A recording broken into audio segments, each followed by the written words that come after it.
மற்றும் ஒரு அண்மை செய்தி, தூத்துக்குடி வேடநத்தம் +2 மாணவி கொலை வழக்கு தொடர்பான சிசிடிவி காட்சியில் குற்றவாளி முனீஸ்வரன் சிக்கி இருக்கிறார். அந்த காட்சிகளானது தற்போது வெளியிடப்பட்டிருக்கிறது. கூடுதல் விவரங்களை செய்தியாளர் மோகன்ராஜிடம் தகவல்களை கேட்கலாம்.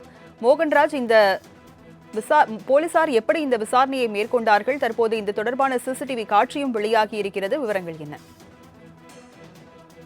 நிச்சயம் ராஜலட்சுமி, தூத்துக்குடி மாவட்டம் வேடநத்தம் கிராமத்தை சார்ந்த 12ஆம் வகுப்பு மாணவி கொலை செய்யப்பட்ட வழக்கில் 9 நாளாக குற்றவாளிகள் கைது செய்யப்பட்டதால் உடலை வாங்க மறுத்து கிராம மக்கள், உறவினர்கள் தொடர் போராட்டம் நடத்தி வந்தனர்.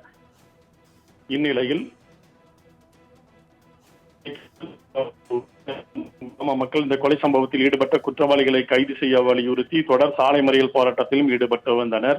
இதைத் தொடர்ந்து தூத்துக்குடி மாவட்ட காவல் கண்காணிப்பாளர் உத்தரவின் பேரில் 10 தனிப்படைகள் அமைக்கப்பட்டு இந்த கொலை வழக்கில் தொடர்புடைய நபர்கள் யார் என்பது குறித்து மாணவியின் உறவினர்கள், கிராமத்தை சார்ந்தவர்கள் மற்றும் அந்த பகுதியை சார்ந்த பல்வேறு நபர்கள் என சுமார் 50 நபர்களிடம் விசாரணை நடைபெற்றது. இருப்பினும் குற்றவாளிகள் கண்டுபிடிக்க முடியாமல் தொடர்ந்து காவல்துறையினர் திணறி வந்தனர். இந்நிலையில் இந்த வழக்கில் சந்தேகத்தின் பேரில் 6 பேருக்கு DNA மருத்துவ பரிசோதனையும் எடுக்கப்பட்டது. இந்த வழக்கில் விசாரணை அதிகாரியாக மாவட்ட காவல் துணை கண்காணிப்பாளர் சுந்தரபாண்டியன் நியமனம் செய்யப்பட்டு குற்றவாளிகளை கைது செய்ய விசாரணை தீவிரமாக நடைபெற்றது. இந்நிலையில் வேடநத்தம் காட்டுப்பகுதியில் அமைந்துள்ள ஒரு காற்றாலையின் சிசிடிவி காட்சிகளை ஆய்வு செய்ததில் சம்பவம் நடந்த அன்று அந்த பகுதியில் ஒரு இருசக்கர வாகனம் சென்றதை காவல்துறையினர் கண்டறிந்தனர்.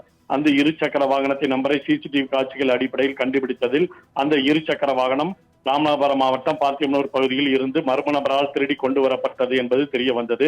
அந்த இருசக்கர வாகனம் திருடு போயிருப்பதாகவும் காவல் நிலையத்தில் புகாரும் செய்யப்பட்டிருந்தது. இதைத் தொடர்ந்து ராமநாதபுரம் மாவட்டம் சென்ற காவல்துறையினர் அங்கு இருசக்கர வாகன சிசிடிவி குறித்து ஆய்வு செய்ததில் அந்த இருசக்கர வாகனத்தை மர்ம நபர் திருடி வந்திருப்பது தெரிய வந்தது. திருடிய இருசக்கர வாகனத்திற்கு வந்த மர்ம நபர் அந்த காட்டுப்பகுதிக்கு எதற்கு வந்தார் என விசாரணை நடத்தி அந்த நிலையில் அந்த மர்ம நபரை தனிப்படை காவல்துறையினர் பிடித்து விசாரணை நடத்தி இச்சம்பவத்தில் ஈடுபட்டவர் ராமநாதபுரம் சாயல்குடியை சார்ந்த மாவீரன் என்ற தர்ம முனீஸ்வரன் என்பது போலீசார் விசாரணையில் தெரிய வந்தது. இவர் மீது ஏற்கனவே பல்வேறு வழக்குகள் உள்ளதும் குறிப்பிடத்தக்கது. இவர் கஞ்சா மற்றும் மது அருந்திய பிறகு அந்த மாணவியை அவர் படுகொலை செய்ததாகவும் காவல்துறையினர் விசாரணையில் அவர் தெரிவித்துள்ளார்.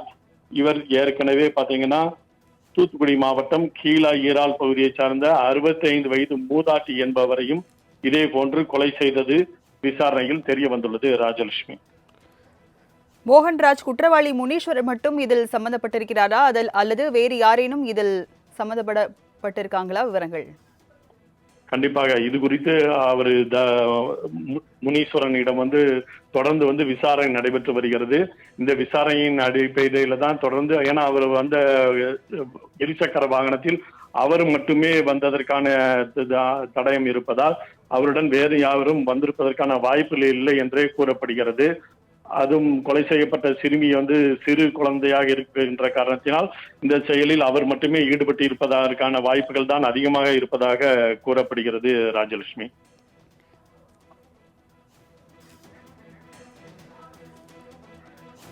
விவரங்களை வழங்கியதற்கு நன்றி மோகன்ராஜ். தொடர்ந்து இது தொடர்பான விவரங்களை செய்தியாளர் ராகவேந்தர் வழங்க கேட்கலாம். ராகவேந்தர், +2 மாணவி கொலை வழக்கில் முனீஸ்வரன் என்பவர் கைது செய்யப்பட்டிருக்கிறார். இவர் மீது ஏற்கனவே பல குற்ற வழக்குகள் இருப்பதாகவும் சொல்லப்படுகிறது. குற்றவாளி எப்படி கண்டுபிடிக்கப்பட்டார்? விவரங்கள் என்ன? வணக்கம். விளாத்திக்குளம் மாணவி கொலை செய்யப்பட்ட சம்பவம் தற்போது பெரும் அதிர்ச்சியை ஏற்படுத்தும் நிலையில் இது தொடர்பாக அரசியல் கட்சியினர் தொடர்ந்து தனது கண்டனங்களை தெரிவித்து வந்தன. இந்த நிலையில் இந்த வழக்கு தொடர்பாக மாணவியின் நகர்த்திரல் இருந்தக்கூடிய சதை துணுக்கு மூலமாக DNA சோதனை செய்யப்பட்ட போது இந்த கொலை செய்திருப்பது தர்ம முனீஸ்வரன் என்பது தற்போது தெரிய வந்திருக்கிறது. அந்த தர்ம முனீஸ்வரன் தொடர்ந்து 3 நாட்களாக அந்த மாணவியை நோட்டமிட்டு இது போன்று வெளியே வருவதை கண்காணித்து தான் இது போன்ற பாலியல் வன்கொடுமை செய்து அதன் பின்பு கொலை செய்திருக்கிறார் என்று விசாரணையில் தெரிவித்திருக்கிறார். இது மட்டுமல்லாமல் தற்போது ஒரு சிசிடிவி காட்சி, அதாவது மாணவியை கொலை செய்த பின்பு தப்பி செல்லும் ஒரு சிசிடிவி காட்சி, அந்த பைக் இருசக்கர வாகனத்தில் செல்லும் அந்த சிசிடிவி காட்சியானது தற்போது போலீசாரால் வெளியிடப்பட்டிருக்கிறது. அதில் இருக்கக்கூடிய நபர் யார் என்பது விசாரணை செய்த போதுதான் இந்த தர்ம முனீஸ்வரன் என்பது தெரிய வந்திருக்கிறது. அந்த தர்ம முனீஸ்வரன் மீது அந்த இருசக்கர வாகனம் ஏற்கனவே ஒரு திருடப்பட்ட வாகனம். அதன் அடிப்படையிலும் இந்த விசாரணையானது செய்யப்பட்ட போதுதான் இந்த தர்ம முனீஸ்வரன் இந்த இருசக்கர வாகனத்தை திருடிய பின்பு விளாத்திக்குளம் வந்து இது போன்று செயலில் ஈடுபட்டு அதன் பின்பு தப்பி சென்றிருக்கிறார் என்று தற்போது விசாரணையில் தெரிய வந்திருக்கு. இது மட்டுமல்லாமல் தர்மமுனீஸ்வரன் மீது இதுவரைக்கும் 33 வழக்குகள் நிலுவையில் இருப்பதாகவும் 2 பெண்களை பாலியல் வன்கொடுமை செய்ததாகவும் தெரிவிக்கப்பட்டிருக்கு. அது மட்டுமல்லாமல் ஒரு 60 வயது மூதாட்டியை பாலியல் வன்கொடுமை செய்த பின்பு கொலையும் செய்திருக்கிறார் என்ற வழக்கும் தற்போது நிலுவையில் இருக்கிறது.